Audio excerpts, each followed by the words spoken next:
Assalamualaikum warahmatullahi wabarakatuh.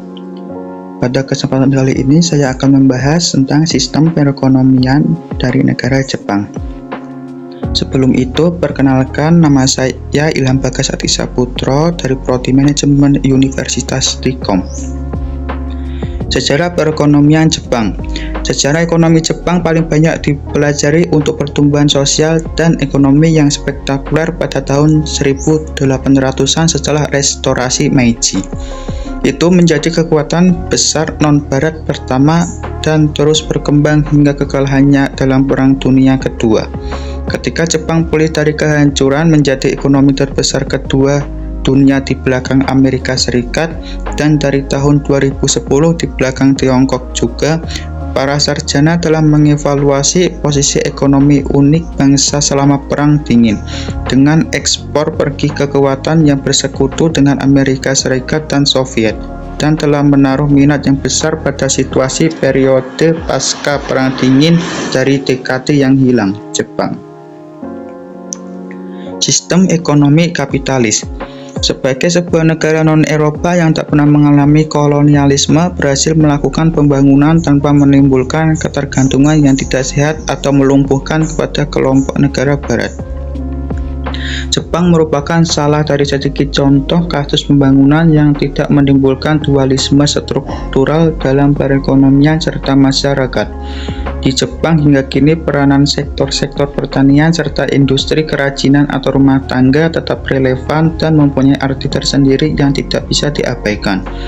Jepang berhasil membangun perekonomian praktis tanpa menggantungkan diri kepada sumber-sumber di luar suplai tenaga kerjanya yang terampil dan bermotivasi tinggi dan yang bersedia menerima tingkatan upah yang rendah untuk suatu jangka waktu yang lama. Pertumbuhan ekonomi Jepang telah berlangsung di dalam keadaan di mana pola perdagangan internasional relatif bebas dan bantuan luar negeri tidak ada serta pinjaman internasional masih sangat terbatas jumlahnya. Dalam kurun waktu hampir setengah abad, pertumbuhan ekonomi Jepang yang cepat tidak diikuti urbanisasi serta munculnya golongan karyawan sektor modern yang menikmati upah yang relatif tinggi serta perlakuan khusus lainnya. Dengan demikian, situasi pemanfaatan tenaga kerja berhasil mencapai tingkat optimum. Dapat disimpulkan, pembangunan Jepang yang cepat dimungkinkan oleh terpeliharanya tingkat upah rendah untuk jangka waktu yang lama. Komoditi ekspor andalan negara Jepang. Industri ekspor utama Jepang adalah otomotif, elektronik konsumen, komputer, semikonduktor, besi, dan baja. Industri penting lain dalam ekonomi Jepang adalah petrokimia, farmasi, bioindustri, galangan kapal, dirgantara, tekstil, dan makanan yang diproses. Contoh-contohnya ada merek Suzuki, Sony, Toyota, Panasonic. Kalau bahan makanan ada Ajinomoto, kalau minuman Yakult. Produk domestik bruto negara Jepang. Pada tahun 2022, produk domestik bruto Jepang diperkirakan sekitar 4,24 triliun dolar Amerika Serikat. Hal ini menjadikan Jepang berada di peringkat ketiga dalam peringkat PDB dunia.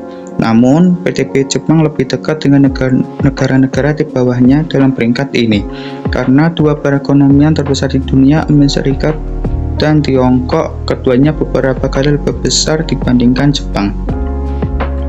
Pertumbuhan ekonomi Jepang.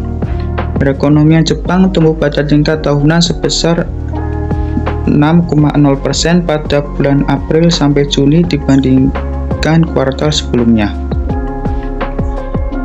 Menurut data pemerintah, menandai ekspansi kuartal ketiga berturut-turut yang dipimpin oleh permintaan eksternal. Meskipun pemulihan dari COVID-19 pandemi masih jinak, angka produk domestik bruto menunjukkan peningkatan triwulan sebesar 1,5%, lebih besar dari perkiraan median sebesar 0,8% dalam jajak pendapat Reuters terhadap 18 ekonom. Berdasarkan subsektor utama, konsumsi swasta yang mencakup lebih dari separuh perekonomian terbesar ketiga di dunia turun 0,5% kuartal ke kuartal. Ekspor meningkat 3,2%, sementara belanja modal tetap. Kebijakan ekonomi negara Jepang. Kekalahan dalam Perang Dunia Kedua, membuat Jepang kehilangan kedaulatannya karena dikuasai dan diduduki oleh Amerika Serikat dan sekutunya. Kekalahan tersebut memberikan pengaruh besar dalam berbagai aspek di Jepang. Salah satu aspek tersebut adalah bidang perekonomian. Pemerintah Jepang harus melaksanakan kebijakan ekonomi yang diinstruksikan oleh Pemerintahan Pendudukan atau SJAP. Arah dan tujuan kebijakan ekonomi ditentukan oleh pemerintah Amerika Serikat berdasarkan kondisi dan masalah perekonomian di Jepang serta situasi politik internasional. Selama masa pendudukan, proses pembangunan dan pemulihan perekonomian Jepang tidak dapat terlepas dari pengaruh kebijakan ekonomi yang disampaikan oleh SJAP. Pada masa awal pendudukan sekutu, kebijakan yang disampaikan oleh SJAP berdasarkan tujuan utama deklarasi Potsdam, yaitu berkonsentrasi pada demilitarisasi dan demokratisasi. Begitu juga kebijakan ekonomi yang diinstruksikan oleh SJAP pada awal masa pendudukan adalah bertujuan untuk mendukung demilitarisasi dan demokratisasi. Tujuan utama melaksanakan demilitarisasi dan demokratisasi dalam bidang ekonomi adalah untuk menghentikan dukungan pihak ekonomi bagi militer. Dalam melakukan demilitarisasi dan demokratisasi tersebut, SJAP menginstruksikan kepada pemerintah Jepang untuk melaksanakan kebijakan demokratisasi ekonomi yang terdiri dari reformasi tanah pertanian atau land reform, pemajuan Daihatsu, reformasi tenaga kerja atau labor reform, Dodge Plan, reformasi pajak shop, dan Tokuju. Berikut adalah foto-foto kota Jepang saat malam hari dan bunga sakura serta keindahan alam Jepang. Demikian yang dapat saya sampaikan. Saya mohon maaf kalau ada salah kata. Wassalamualaikum warahmatullahi wabarakatuh.